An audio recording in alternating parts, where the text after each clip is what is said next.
Tuesday, September the 11th. Out of an early autumn sky, two jets launch a deadly attack on a potent symbol of democracy and freedom in a nation's capital. In Santiago, General Pinochet, America's man, sent in his British-made bombers against the presidential palace.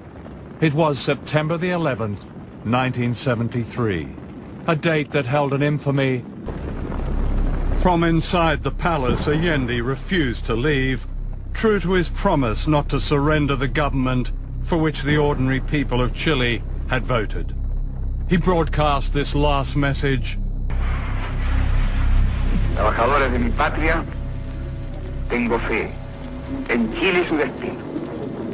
Sigan ustedes sabiendo que mucho más temprano que tarde, de nuevo abrirán las grandes alamedas por donde pase el hombre libre para construir una sociedad mejor. ¡Viva Chile! ¡Viva el pueblo! ¡Vivan los trabajadores! This is the other 9/11.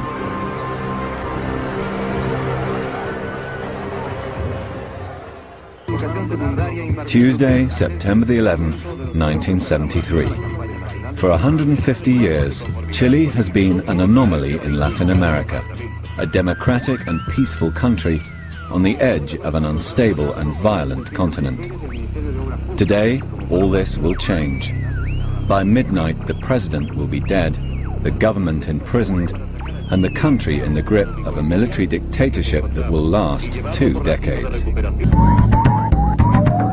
In Chile, on the 11th of September 1973, General Pinochet overthrew the democratically elected government of Salvador Allende in a CIA-backed coup.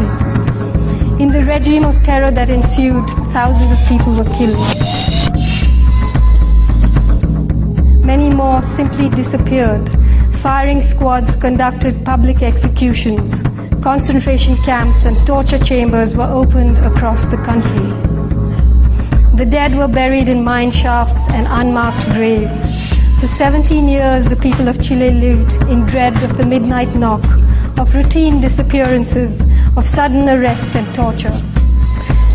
In 1999, following the arrest of General Pinochet in Britain, thousands of secret documents were declassified by the US government. They contain unequivocal evidence of the CIA's involvement in the coup, as well as the fact that the US government had detailed information about the situation in Chile during General Pinochet's reign. Yet, Kissinger assured the general of his support. In the United States, as you know, we are sympathetic to what you're trying to do, he said. We wish your government well.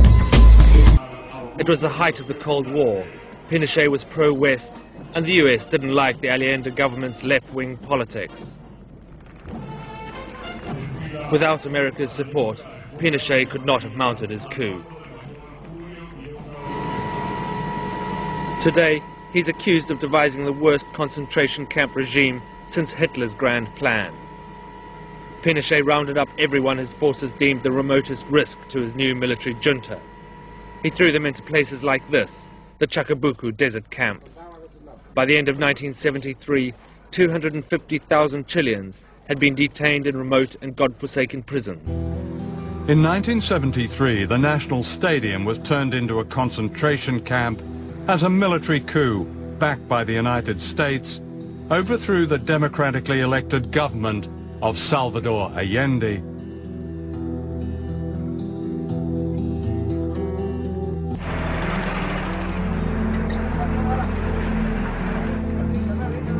Over 2,000 people were confined here, many of them never to be seen again. Victor Jara was Chile's greatest balladeer. His songs had celebrated the popular democracy of the government of Salvador Allende. He was taken to the stadium, where he was a source of strength for his fellow prisoners, singing for them until soldiers beat him to the ground and smashed his hands. In his last poem, smuggled out of the stadium, he wrote, "What horror the face of fascism creates, They carry out their plans with knife-like precision. For them, blood equals medals. How hard it is to sing when I must sing of horror, in which silence and screams are the end of my song. After 2 days, they killed him. In a strange wooden tower like this, in spaces the size of a dog's kennel, people were tortured to death. Sarah DeWitt, then a student activist, was a survivor. What was the date that you were arrested? Do you remember? Oh, yes. I was picked up on the 3rd of April, 1975, 7 o'clock, on the dot. So the junta had been in power for about 18 months. Yes. So when I realized, someone had put what I imagine it was a gun, in my back and said to me, don't make any noise, don't try to run because we will shoot you. Oh. You are coming with us. So they asked me to take off my clothes and they tied me up. And then they started giving me electricity. Now, the electricity was all the time inside my vagina, in my breast, and then it was going round, round my body, my legs, my arms. And, well, they did that, they would stop asking me questions, and then touching me everywhere, and shouting, abusing, and then they continue with electricity. Duane Claridge was head of the CIA's Latin American division in the early 1980s. In which the CIA played a major role. That's right. They played a major role in overthrowing, what's his name? What's his name was Salvador Allende. Yeah, fine. Okay. He was democratically elected. Right. Okay. Is that okay to overthrow a democratically elected government? Is it okay? It depends on what your national security interests are. Sometimes, unfortunately, things have to be changed in a rather ugly way. The people that you do it to have no say in this. Yeah, well, that's just tough. We are going to protect ourselves, and we're going to go on protecting ourselves because we end up protecting all of you. And let's not forget that. Right. Right, no, I won't. We'll intervene whenever we decide it's in our national security interest to intervene. And if you don't like it, lump it. Get used to it, world. We're not going to put up with nonsense. And if our interests are threatened, we're going to do it. Chile had been calm in the 1960s. But in 1970, a coalition of the left and the center sought electoral victory. Unidad Popular was led by a doctor, Freemason and Marxist bon vivant, Senator Salvador Allende.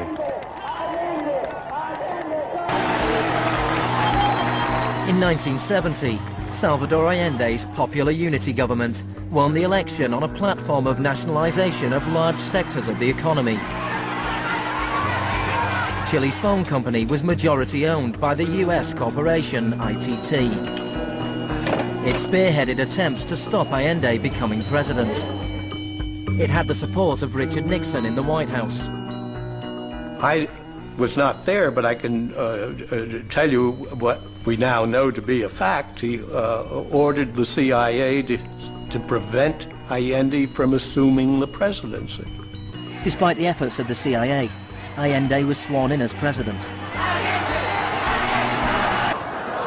Worried that a Marxist would come to power in legitimate elections, US business made its move. I directed that an approach be made to both the State Department and Mr. Kissinger's office to tell them that we had grave concern over the outlook for ITT's investment, and we were desirous of discussing our thoughts in Washington and willing to assist financially in any government plan to help protect private American investment in Chile. The CIA was not far behind. In Washington, President Nixon secretly plotted to destroy the Chilean economy. "We're going to make the economy scream," said Nixon. So what the United States set out to do was to strangle Chile economically. This was part of the program, that once Chile had been brought to its knees economically, it would be much easier to overthrow the regime militarily. What we did is we started voting against loans for Chile and international institutions.